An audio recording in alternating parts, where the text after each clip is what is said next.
Sir, ये जो RT foundation आपने आंदोलन किया था, उसका क्या उद्देश्य था? आरटी फाउंडेशन का मुख्य उद्देश्य भारतीय संविधान के तहत आरटी अधिनियम एक्ट 2009 अमल में आया और केंद्र सरकार ने इस एक्ट को अमल में लाया और इस एक्ट को महाराष्ट्र सरकार में 2012-13 से लागू हुआ। 2012-13 से जब ये लागू हुआ तो आज तक 6 लाख विद्यार्थी वंचित दुर्बल घटक जो 1-1 लाख फीस नहीं भर सकते थे बड़े बड़े स्कूल में, उन विद्यार्थियों को बड़े लोगों के साथ, श्रीमंत लोगों के, अमीर लोगों के साथ बच्चों को पढ़ने का अधिकार केंद्र सरकार ने पारित किया। उसके लिए हम अभिनंदन करते हैं सबसे पहली बात। लेकिन जिस प्रकार से हम अभिनंदन करते उसके साथ ही हम उनका खंडन इस प्रकार से करते कि उन्होंने इस कायदे को जो सुचारू रूप से करना चाहिए वो नहीं किया। क्यों कि स्कूलों के बच्चों के जो हर साल के जो पैसा, जो निधि प्रतिपूर्ति रहता है बच्चे पढ़ने के बाद, वो महाराष्ट्र सरकार ने पिछले 7 साल से नहीं दिए। 3000 करोड़ का बैकलॉग महाराष्ट्र शासन के ऊपर है, जिसकी मांग करने के लिए हम यहाँ यशवंत स्टेडियम में आंदोलन करने के लिए बैठे। हमको अभी 5 बजे यह बताया गया कि आपका शिक्षण मंत्री के द्वारा यहाँ बुलाया गया है। हम यहाँ 2 घंटे से बैठे हैं। शिक्षण मंत्री, उसके बाद में पुलिस प्रशासन बोलता है कि शिक्षण मंत्री चले गए। यानी ये हमारे साथ खिलवाड़ कर रहे हैं क्या? बच्चों का भविष्य के खिलवाड़ हो रहा है क्या? बच्चों का भविष्य का खिलवाड़ अगर आप करते हो तो आपको पद पे रहने का कोई अधिकार नहीं है। शिक्षण मंत्री दादाजी भुसे और इस सरकार का निषेध हम करते हैं कि अगर शिक्षा के मायने अगर आपको नहीं समझते हैं तो आप सदन ही छोड़ दो। आए सदन में बैठने वाले शिक्षा को बढ़ाने का रूप बताते हैं, लड़की बहन योजनाओं का एक ढोंग करते हैं। सरकार चलाना है तो इसी से वोटिंग पॉलिसी आप करोगे कि सही में बच्चों को शिक्षा देने की पॉलिसी आप कब अच्छे से करोगे? केंद्र शासन ने 5000 करोड़ भेजा है, सूचना के अधिकार में जानकारी हमने ली है। वो 5000 करोड़ का इन्होंने किया क्या राज्य शासन ने? वो बोलते हमको मिले ही नहीं। बच्चों को मुफ्त शिक्षा के अधिकार में मुफ्त ड्रेस और बुक्स का 500 करोड़ का हर साल बजट में बताते हैं। आज तक मैं पूछना चाहता हूँ महाराष्ट्र की जनता को कि एक तो भी बच्चों का मुफ्त बुक्स और ड्रेस मिले है क्या? ये 500 करोड़ का घपला कौन कर रहा है? ये कौन अधिकारी इसमें शामिल है? और इसमें दोनों कांग्रेस के भी प्रशासन शामिल है, भाजपा के भी शामिल है, विरोधी पक्ष भी शामिल है। ये सब शामिल होकर जनता को गुमराह बना रहे। हमारा तीव्र निषेध है। सुचारू रूप से अगर आईटी कायदा नहीं करता है तो इन लोगों का निषेध करेंगे और इनका जब तक निलंबन नहीं होता अधिकारियों का जिन्होंने ये घपला किया, तब तक हमारा ये आंदोलन जारी रहेगा। सर, आपने जो अभी ये प्रेस नोट फाड़ा है वो किस निवेदन था, वो क्यों फाड़ा है? ये जो प्रेस नोट मैंने अभी यहाँ फाड़ी है, जो हमारा निवेदन जो हमने फाड़ा है, ये इसलिए फाड़ा है कि ये सरकार को इसकी कोई अहमियत नहीं है, बच्चों की शिक्षा की अहमियत नहीं है और इन्होंने यहाँ बुलवा के हमका खिलवाड़ किया है, जन भावना के साथ खिलवाड़ किया है, शिक्षा का खिलवाड़ किया है। जो हमारे देवेंद्र जी फडणवीस महाराष्ट्र के मुख्यमंत्री पारदर्शक शासन बोलते हैं, यही पारदर्शकता है। आप अंदर बैठ के इसी के रूम में बैठते हैं, आप अच्छे से खाना खाते हो, दिन दुबले में पूरा सुरक्षा कर्मी यहाँ खड़ा है, उन्होंने यहाँ बिठा है, हम यहाँ बैठे, हमको पानी तक नहीं पूछा जा रहा है। ये कौन सा पारदर्शक शासन है आपका? किस प्रकार से शासन चला रहे हो? आप जनता को चुतिया बना रहे हो क्या? कौन सा अधिकारी आपके अच्छे से काम कर रहे हैं या हमको चुतिया समझ रहे हो क्या? जनता को, बच्चों की शिक्षा को चुतिया बना रहे हो और सभी जनता को गुमराह कर रहे हो। ये हम दिखाने के लिए इस आवेदन को मैंने फाड़ा है। आपके पास टाइम नहीं, हम फाड़ के चले जाते हो वापस। आप जब आओगे जनता के पास आओगे, जनता आपको सबक सिखाएंगी। ये जनता आपको सबक सिखाएंगी। जब आप जनता को चुतिया बनोगे, जनता आपको जब नीचे उतारेंगी, तब आपको सबक सिखाएंगे, तब आपको इस आंदोलनकारियों की, मैं अकेला आंदोलनकारी की मैं ये मेरी समस्या नहीं है। हजारों लोग वहाँ यशवंत स्टेडियम में आज जाके बैठो, देखो बेचारे भूखे पैसे महाराष्ट्र से लोग वहाँ आए हुए हैं, आप उनकी दरख्वास्त सुनो। ये पुलिस प्रशासन उनके लिए बैठा हुआ है, वो बेचारे दिन रात काम कर रहे हैं। यानी ये लोग अंदर में बैठ के इसी हुए हवा खा के करोड़ों रुपए भ्रष्टाचार करके उनको मजाक लग रहा है, जनता के साथ खिलवाड़ कर रहा है। हमको एक तो बुलाना नहीं था, समय नहीं था तो बुलाना नहीं था, ये सबसे बड़ी बात है। जाएंगे करके राह देख रहे हैं, हमारे साथ खिलवाड़ी है। ये महिलाएं पूरे महाराष्ट्र से आए, सब लोग आए। प्रतिनिधि सत्ता और कुर्सी को छोड़ के कोई काम करना ही नहीं चाहते, केवल सुख भोगने के लिए ही वो कुर्सियों पे बैठते हैं। सरकार का समन्वय जनता से है ही नहीं, केवल स्व सुख कैसा मिलेगा, बस इसी को वो छोड़ना नहीं चाहते और इससे वे बाहर आके आंदोलनकारियों की बात सुनना नहीं चाहते। चलो अभी निकलते। आप ये निवेदन लेकर किसके पास गए थे? हम महाराष्ट्र के जो शिक्षण मंत्री है माननीय श्री दादाजी भुसे, महाराष्ट्र बताइए के सर। शिक्षण मंत्री दादाजी भुसे उन्होंने आपको बुलाया, आईटी फाउंडेशन संगठन को बुलाया, ऐसे कह के हमके पुलिस प्रशासन ने यहाँ बुलाया। हम पुलिस प्रोटेक्शन में गाड़ी के उनके साथ आए। हमारा जब उन्होंने निवेदन उनको भेजा कि वो लोग आ चुके तो ये बाहर में पुलिस प्रोटेक्शन में पुलिस से ही सूचना दिलाना कि अभी मंत्री साहब उपलब्ध नहीं है, आप जाओ। एक खच्चीकरण करने का काम है। ये आंदोलनकारी जो भी करते हैं उनका खच्चीकरण करने का ये पूरा काम कर रहे हैं। और ये सरकार ये जनता की आवाज़ को दबाने का काम कर रही है, यानी जनता की आवाज़ को सुनने के लिए भी तैयार नहीं है। निषेध करे डालते इसलिए ये हमें ध्यान में आया, ये हम प्रथम आंदोलनकारी है तो यह विषय ध्यान में आया। आप जब यहाँ पर आए थे तो क्या उन्होंने कहा था कि आपकी मांगे पूरी होगी? मांगे पूरी होने का विषय नहीं था। यहाँ शांति से बैठ के मंत्री जी का हम लोग इंतजार कर रहे थे, परंतु इंतजार करते करते जब हमें प्यास लगी कुछ देर से, तो हमने पूछा कि यदि समय होगा मंत्री जी को तो हमें समय दिया जाए, हम कहीं नजदीक पास से एक पानी की बोतल लेके पानी पी के और अपनी आत्मा को तृप्त करते हैं। तो इन्होंने कहा नहीं, आप जा नहीं सकते हो, क्योंकि मंत्री जी का जब बुलावा आएगा तब आपको जाना ही होगा। अब जब जाना ही होगा तो कम से कम भूखा तो आदमी रह लेगा, पर प्यासा कैसे रह लेगा?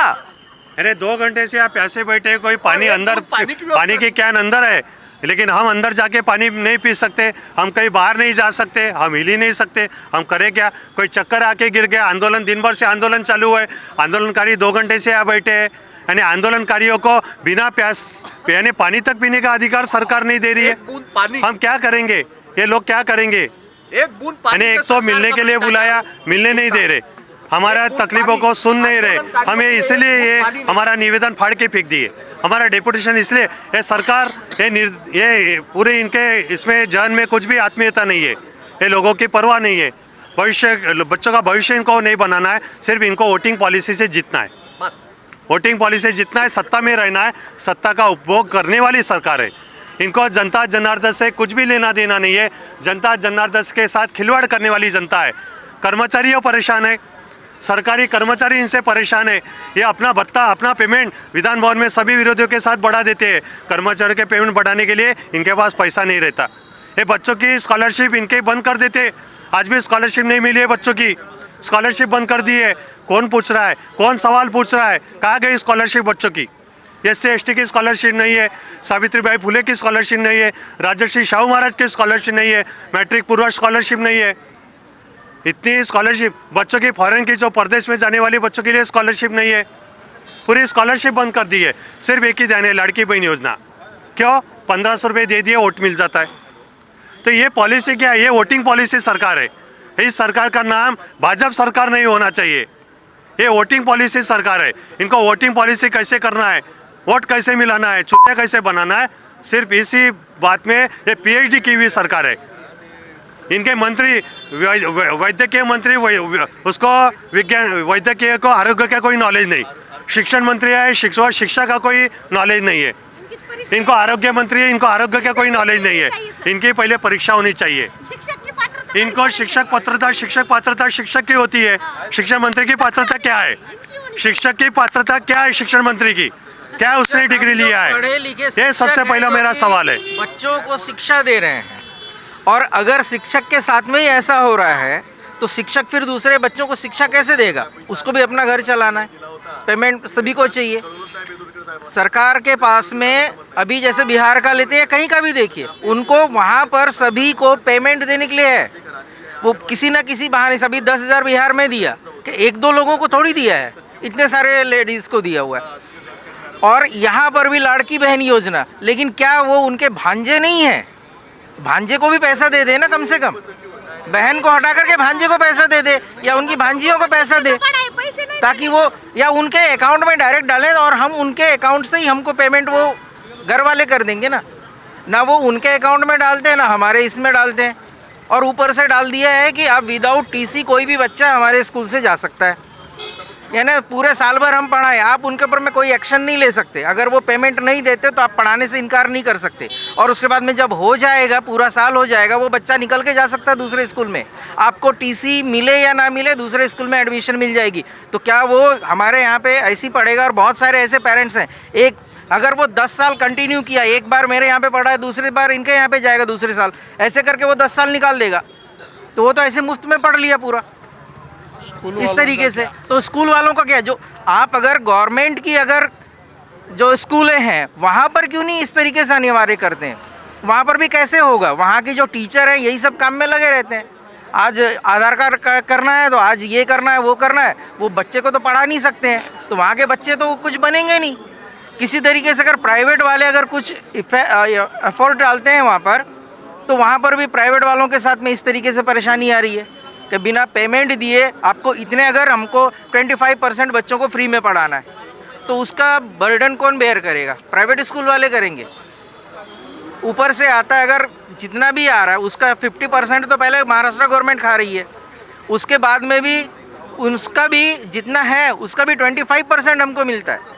मतलब अगर ऊपर से 30,000 आ रहा है तो हमको सिर्फ मैक्सिमम 2 से 3,000 रुपये मिलता है।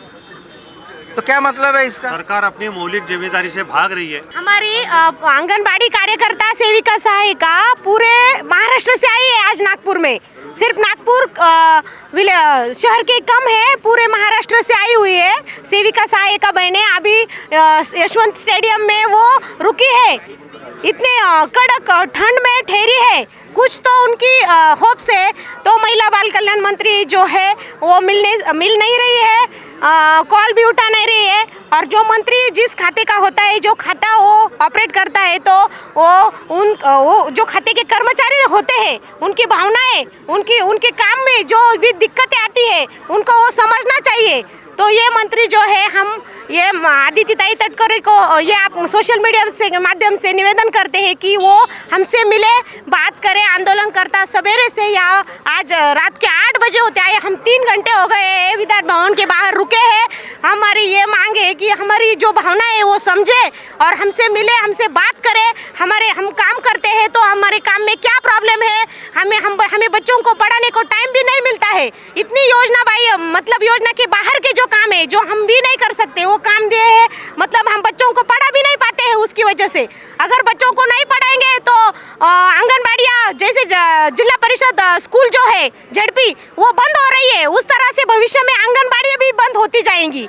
तो इसका भी सरकार को ध्यान रखना है कि आंगनबाड़ी कर्मचारी अच्छे से अपने बच्चों को पढ़ा पाए। इसलिए उसको ये जो योजनाएं हैं, एक लाड़की बहन का किया, लाड़की लेक का किया, अभी वो प्रधानमंत्री मातृवंदन का किया है, वो आरोग्य विभाग की योजना है, हमारी योजना है नहीं।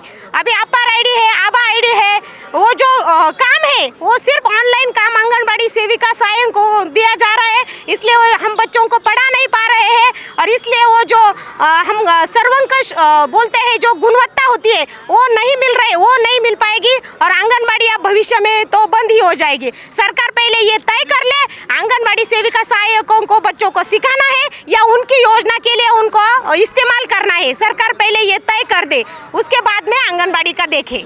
जैसे कि आपने देखा कि आरटीई फाउंडेशन के आंदोलनकारी पिछले 3 घंटे से यहाँ पर रुके थे। इनका कहना है कि शिक्षा मंत्री ने उन्हें मिलने के लिए बुलाया था, लेकिन बाद में उन्हें पता चला कि वो यहाँ पर मौजूद नहीं है। क्या सरकार सभी आंदोलनकारियों को ऐसी आश्वासन देती रहेगी? आगे की जानकारी के लिए देखते रहिए महान्यूज़ 7। कैमरामैन प्रवीण श्रीवंशी के साथ मैं अश्विनी चौहान, महान्यूज़ 7 नागपुर।